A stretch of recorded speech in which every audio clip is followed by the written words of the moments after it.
Antes de passar a palavra ao Túlio, eu queria fazer um comunicado. O Conselho Federal da OAB criou recentemente a Comissão Especial de Defesa da Concorrência, que vai ser presidida pelo Túlio. E eu, como ex-presidente da Comissão da OAB de São Paulo, queria te cumprimentar e desejar um bom trabalho. Esse trabalho é muito importante, muito relevante. Túlio,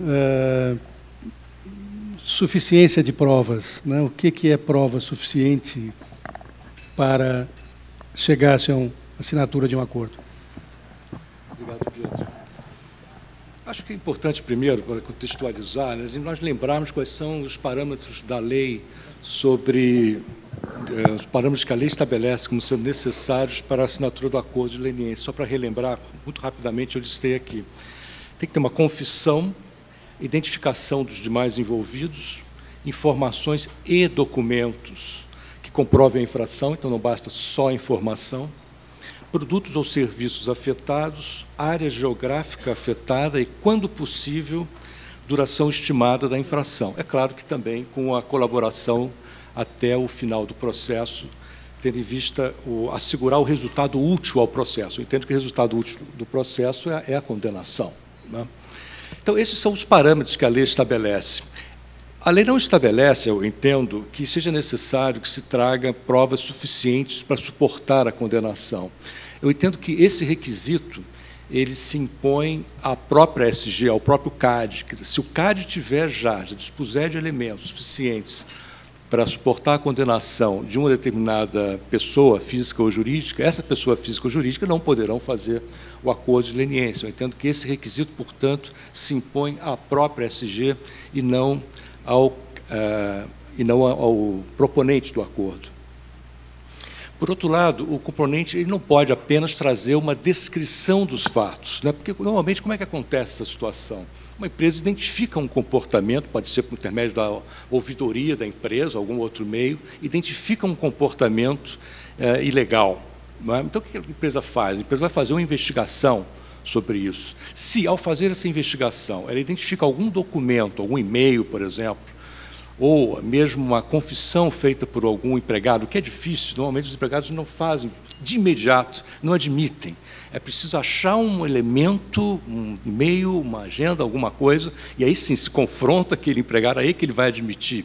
Mas está-se nesse estágio, é possível fazer uma leniência? Eu entendo que ainda não é possível fazer a leniência, eu entendo que a gente ainda está numa fase em que é possível fazer um marker, mas não a leniência. Não é? E então vem essa discussão. Quais são os documentos necessários?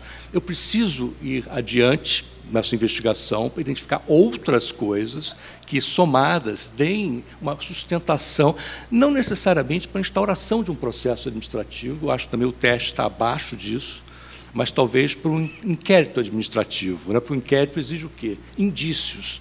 Eu acho que é exatamente essa a obrigação do proponente, trazer indícios, né, suficientes da prática de determinada infração. E, obviamente, uma vez presentes esses indícios, que saiu-se da fase do marker e foi-se para a fase do inquérito administrativo, é preciso que o proponente ele ajude a SG a buscar outras provas. Então, por exemplo, a SG, através daqueles elementos, ela poderia, com auxílio do proponente, ir a juízo e obter uma busca e apreensão, por exemplo, na medida que já existem a identificação é requisito, a identificação dos outros participantes do acordo, sejam pessoas físicas ou jurídicas. Eu sei contextos em que essas coisas aconteceram. Ora, a SG tem, então, elementos para ir a juízo e pedir uma busca e apreensão. Na busca e apreensão, aí sim, virão outros elementos que, uma vez identificados, poderão suportar uma instauração, aí sim, uma instauração robusta de um processo administrativo que gere a condenação das empresas. Então, esse é um aspecto que nos parece, né, pela experiência, enfim, que seja o teste a ser necessário. É claro que isso vai variar de caso a caso. É muito difícil estabelecer uma regra geral, absoluta. Vai depender muito da sensibilidade da própria SG. Saber, por exemplo, se é mesmo necessária essa busca e apreensão, que empresas serão objeto dessa busca e apreensão. É um juízo de valor que, de acordo com um juízo de conveniência e oportunidade, a SG deve fazer. Esses, me parece, são os pontos interessantes para serem discutidos, né? Seria interessante a Amanda nos esclarecer um pouco mais a respeito desse delineamento da prova.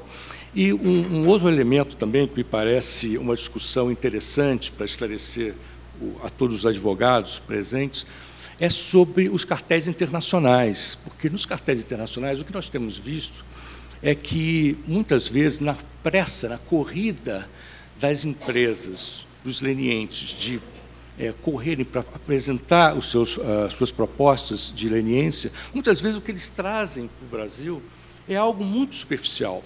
Não é? São elementos que são importantes, por exemplo, na Europa, ou nos Estados Unidos, ou numa outra jurisdição, mas que faltam, pecam por uma falta de conexão ou de um nexo local daquela prática.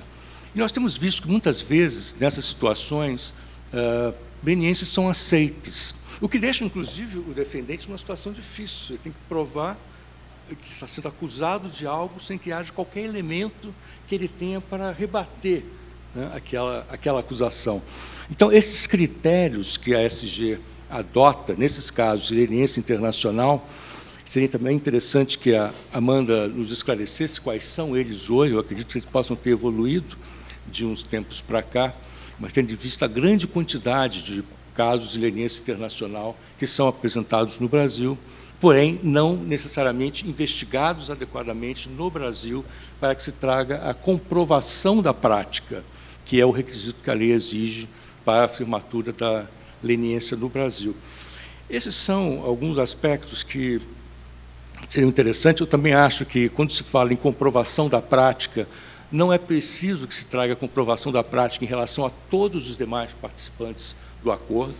Eu entendo que se traga os elementos necessários de comprovação em relação a pelo menos um outro membro do cartel, isso já é o suficiente. Então, portanto, esse passo inicial introdutório, né, da leniência, ele tem um teste bem mais limitado do que aquele necessário para a condenação. E, obviamente, o compromisso do leniente de, ao longo do processo, continuar o seu trabalho de pesquisa, né, que demora muito tempo, nós sabemos disso, exame de computadores, né, demoram meses, é caríssimo fazer uma coisa dessa. Então, aos poucos, à medida em que outros elementos vão surgindo, é claro que haverá uma obrigação do leniente de apresentar absolutamente tudo o que ele tenha, ter visto o resultado útil do processo, né, que é, como nós dissemos, a final condenação das partes. Então, esses são os comentários iniciais, Pedro, que eu teria a fazer, né, com algumas questões que podem ser depois desdobradas para a gente comentar e até o público também fazer outras questões em cima disso. Obrigado. Obrigado, Túlio.